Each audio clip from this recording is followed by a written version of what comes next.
Okay, well, we'll get started here. I figured we would have quite a few people being busy, so hopefully we'll get this recording out to them and they can check it out when they're a little more freed up. But I just wanted to take a few minutes to go over this resource concerns, kind of locally led blocks as we have done in the past, but we've had quite a few new district employees that might be unfamiliar with it, or some of the folks that have been around that need a quick refresher. I won't take much of your time. I'll just explain quick kind of the block process and the resource concerns list, and then we'll hear from partners with NRCS and DENR quick, and then we'll let you go. So to get started, I'll just bring up this kind of little outline if I can share my screen.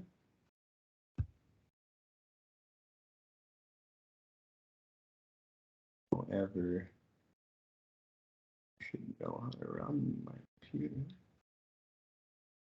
There we go. So can everybody see that? Yes, you might want to make it a little bigger, Blaine. Okay. Is that better? Yes. Okay. Thank you. So for those aren't familiar or that need a refresher, these blocks that we have were set up a few years ago on a 3-year rotation. Here's a quick map of what that looks like, and some of you may have seen something that looks kind of like this. We're here in the green districts, and then we just rotate those every 3 years. So of course we're on the green. Everybody that's been invited and that'll get this video will see that. But they were set up that way to help facilitate these lists of resource concerns, just so we wouldn't be trying to do the whole entire state every year. And since most districts' resource concerns don't change a whole lot from year to year, so we figured a 3-year rotation would be easy enough to accomplish this. And of course, as we've talked about before, if your resource concerns do change, you can always send us a list or something comes up and needs to be changed, and you need have a different priority of resource concerns that maybe you haven't had before or seen before. You can obviously let us know, but generally if it's that big an emergency, all of us will have heard about it by then. But so with these blocks, we in years past and this year, of course, they align with the area meetings, which will be held there in the first or the second and third week of June. The last couple of years, we've held a formal kind of block meeting at each area meeting where we've hashed out these resource concerns from each district and wrote them down on a big sheet of paper and gone through that kind of blocks resource concerns. We'll do it a little bit different this year, and we'll get into that here in a second, kind of what that looks like. But with these resource concerns lists, and I've got a few of them already from districts 5 or 6. We'll have you send those if you can beforehand. So within the next couple weeks, before your area meeting happens, and then I will compile them and kind of bring them to the area meetings, and we'll just quickly can go over them. So that's the quick rundown on what these blocks are all about. And then we'll just quick jump into resource concerns. If you're unfamiliar with the terminology of these resource concerns. So the resource concerns are your natural resource issues that you have in your district. So that's erosion, livestock water, livestock shelter, soil quality, things like that. And what we're asking, as we've done in the past, is each district provide a list of up to 8 of their priority resource concerns. You know, usually when I get those they don't necessarily have to be in order of 1 to 8, just your top resource concerns. And then if you provide those to me before your area meeting, I'll put the list together, get them all kind of on a sheet of paper, and ask everybody if it looks good, if there's any changes. Kind of the idea behind the blocks, I don't have this on here, but the idea behind the blocks and these resource concerns would be when everybody's kind of in the same room, or most of the folks from the blocks are in the same room, and we can go over those lists. If there's any similarities of resource concerns between districts, that there could be the potential for projects that could be put together to help address those across multiple districts, especially with recently the CIS and kind of targeted areas of conservation. These resource concerns list and collaboration is starting to become more important and kind of a bigger deal. So that's where another reason these resource concerns and blocks are put together. So ultimately what we'll do, we'll take those lists, put them together for each district, and then I will send them on to, they will go on to our partners, NRCS, DENR, anybody that's interested to help determine program directives, funding opportunities, conservation planning. I do like to look from year to year if I can. If districts' resource concerns have changed, or if there's any change over the years, or of course see where they match up with other districts, and maybe start to look at projects or start asking questions of why they've changed and what we can do about it. So yeah, I'll compile the districts list, send them to our partners. And then the last thing quick on that was we've had many different ways that folks have used to put together these lists of their priorities. Some will go, just to a board meeting, and they'll get their board members' input on what they're seeing out there. We've had many folks use forms and surveys, just pieces of paper that they'll hand out to folks that have risen FSA, to send them out on social media, put them in a newspaper. We've created some ways where you can, a newspaper article and website that directs people there to fill out a form at this SouthDakotaResourceConcerns.org. There's a form there that can be filled out, and we've had folks use that at farm and home shows, in office settings, in many different ways. And then of course there's just the in-person, you can write it down, kind of whatever floats your boat. There's no wrong way to do it, and the more input you get, the better. We like to see, of course, board meetings and board members is all is great, of course, but the more input you can get from others outside of your board, it just helps, definitely, when we pass those lists along, to kind of know where they've come from. And especially if you can get producers involved, that's the big one there too, and get their input. And of course, if there's projects out there that could be used to address any of these resource concerns. So I guess that's about 10 minutes or so on the blocks here and the resource concerns, and what we do with them and why we do it. So before I go on any further, I guess if you have any questions, feel free to let me know.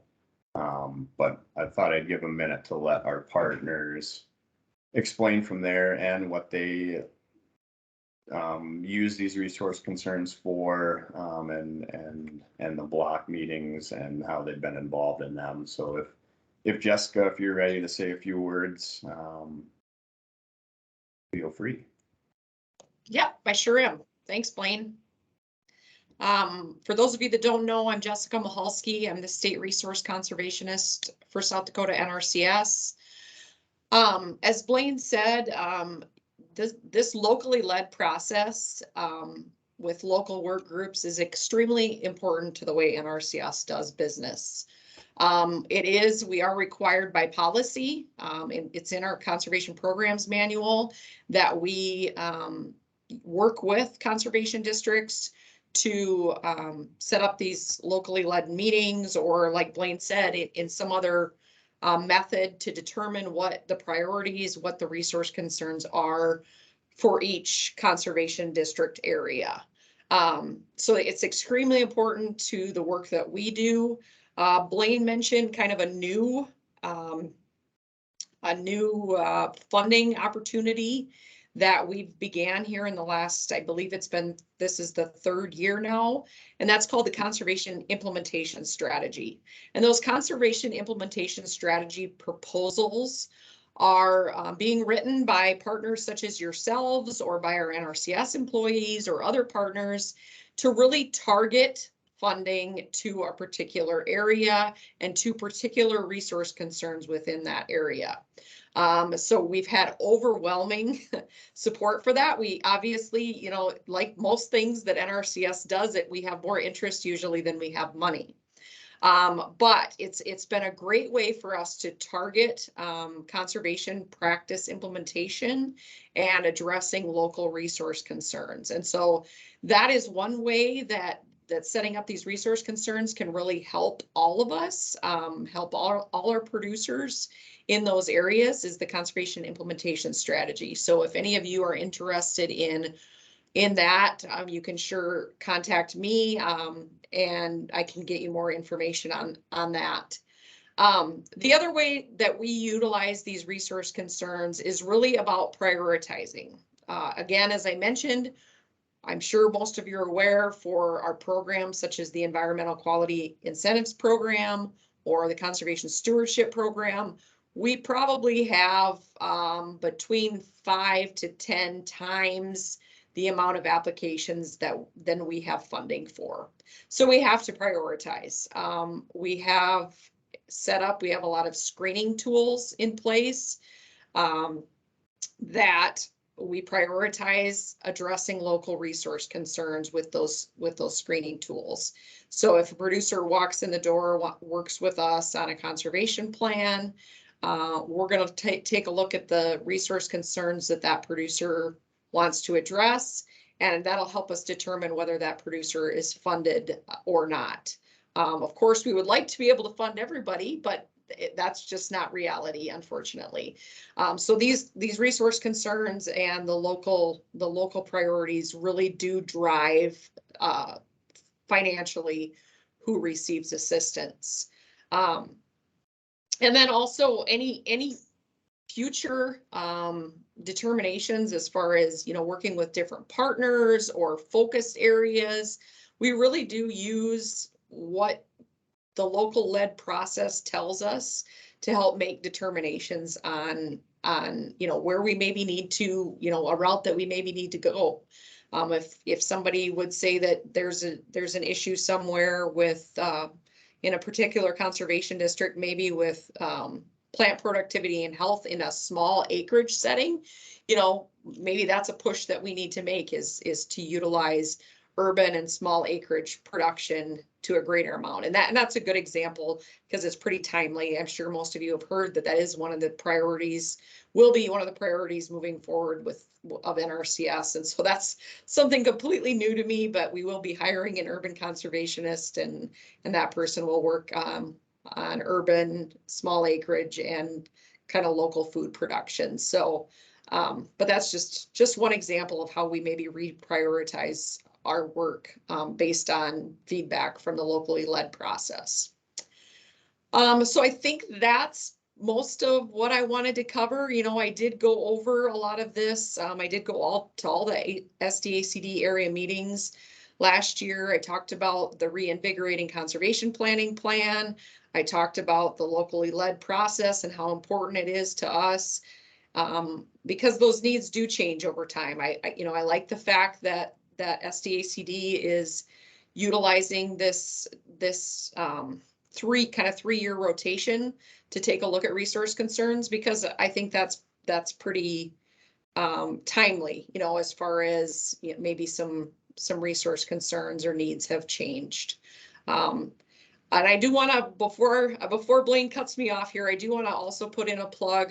But before many of you got on, Blaine and I were talking a little bit about getting additional conservation district employees, partners to one of our training courses, which is called Conservation Planning Part 2, but it's really not Part 2. It's more of a basic understanding of how NRCS does business, how we set up conservation plans with producers, our 9-step planning process, and then really doing some in the field type work as far as, you know, basic range health assessments, soil health assessments, you know, looking at maybe some pretty common practices to South Dakota. So we have 2 sessions of that scheduled. One of those is the last week in June, which I know the SDACD training is going to be that week.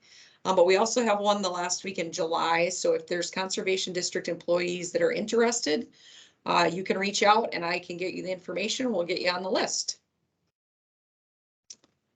Was there something else specifically you wanted me to cover, Blaine, or is that hit it pretty well? I think that's pretty good. Okay. That was perfect. And thanks for plugging the conservation planning too. I think that would be very beneficial for districts that can make it, just like you said, see how NRCS does business, and I'm sure there'll be a lot to be learned. Yeah. And it's a great networking opportunity. And you know, like I told Blaine before most of you got on, we really haven't been able to offer that to partners in recent history because we've had so many new NRCS employees. But now we're doing 2 sessions to try and get more partners involved as well. So that's all I have then, unless anybody has any questions for me. Well, perfect. Well, thanks for joining and saying a few words, and I'm sure we'll let you know if we hear anything. Oh, Angela has a question. No, Angela really doesn't have a question. There's a comment. I wanted to point out that in the contribution agreement deliverables, there's an opportunity for conservation districts to do conservation planning. So that's especially a good reason for you to do that July meeting or that July training, is because it is an opportunity to get deliverables to work on through the contribution agreement. Yep, absolutely. Angela, thank you for bringing that up. Perfect. And Angela, too, we were wondering if it might be worth something mentioning at the area meetings, possibly throwing a plug in there. Yes, it can. It can actually be part of whoever's representing Tony's NRCS report. We got that time. I'll get it in there. Okay. I'll get it in there. Thank you. Thank you. Perfect. Well, thanks, Jessica. Thanks for joining.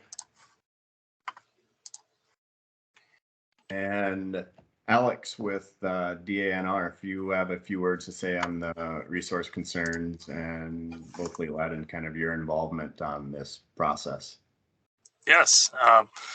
Again, Alex Rober with DANR. I'm an environmental scientist in the Watershed Protection Program. I think most of you do know me, work with me through the Conservation Commission grants.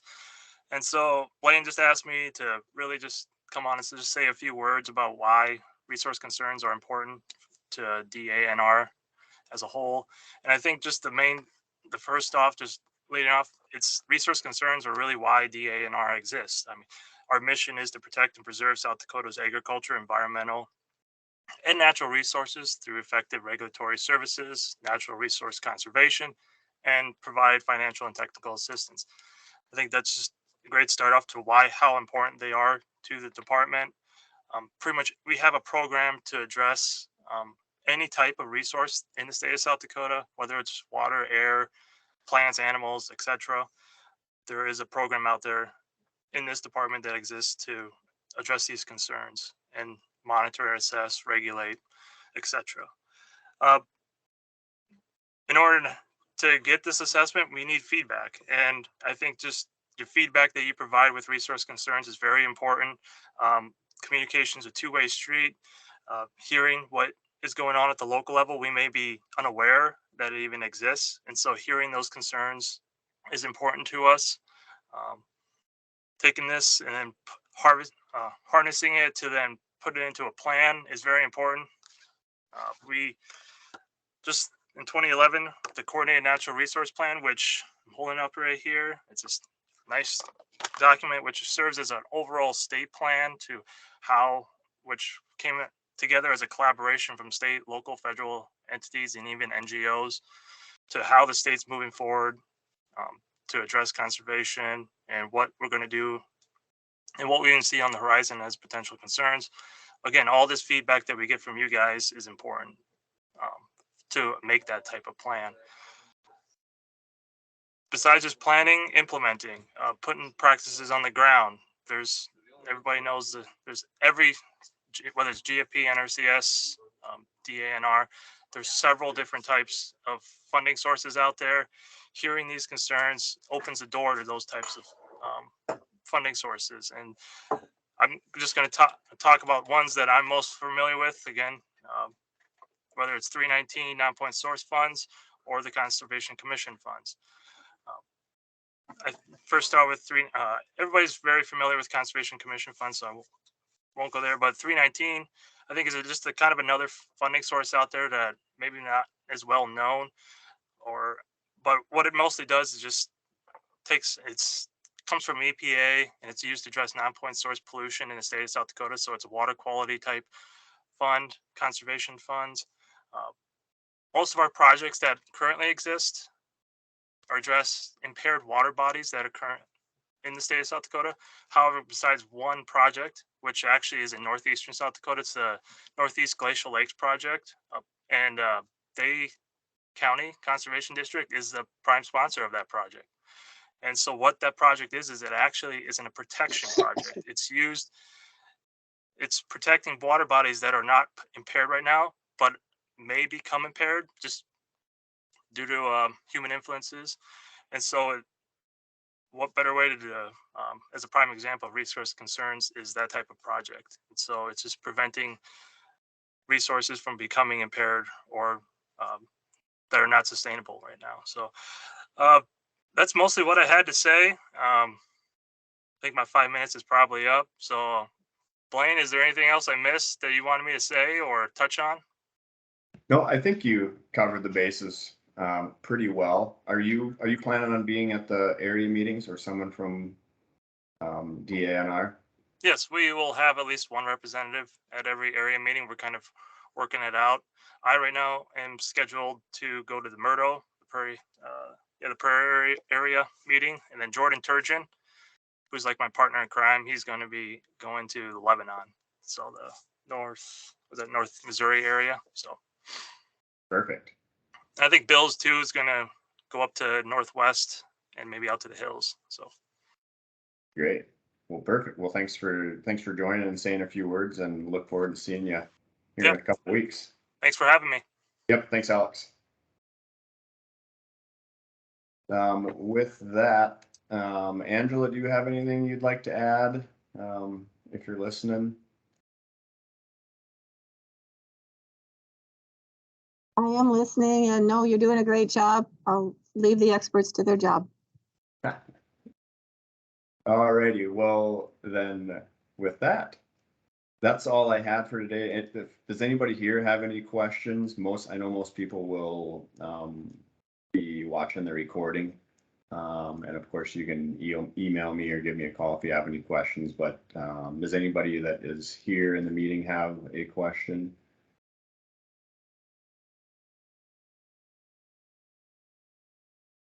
Does not look like it. So with that, we'll end it. But thank you everybody for joining, and look forward to seeing your resource concerns list if you have them. Get them to me as soon as you can, or if you have a board meeting coming up in the next couple months or next couple weeks prior to your area meeting, if we can get those, that's what we're looking for. And if you have any questions on how to get those resource concerns or need any materials or forms, website information, please reach out and let us know, and we will do what we can to help you. So with that, that's all I have to add. Thanks everybody for joining, and we'll see you in a couple weeks at the area meetings.